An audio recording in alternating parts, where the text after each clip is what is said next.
Hello' everyone, কি খবৰ আপোনালোকৰ? আশা কৰোঁ সকলোৱে ভালে আছে চাগে। আজিৰ ভ্লগটো আৰম্ভ হৈছে ৰাতিপুৱাৰ পৰা। এতিয়া খাব লৈছোঁ চাহ খাই কেনে মই অলপ ওলাই আহিছোঁ। বেংকৰ কাম অলপ আছিলে। ইমান গৰম পৰিছে,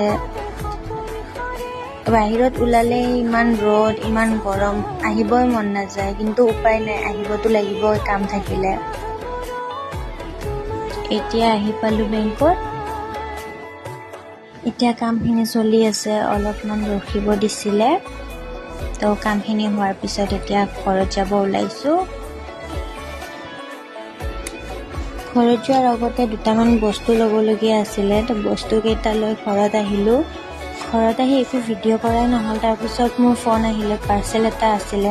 ফাৰ্ষ্ট নিজে কনফিউজ হৈ গৈছিলোঁ কি পাৰ্চেল আছিলে, পিছত মনত পৰিলে যে মই মামাআৰ্থৰ ক্ৰীম এটা অৰ্ডাৰ কৰিছিলোঁ। তাৰপিছত আৰু আজি একো ভিডিঅ' কৰা নহ'ল। তো আজিলৈকে ইমানেই আছিলে। Bye bye, good night.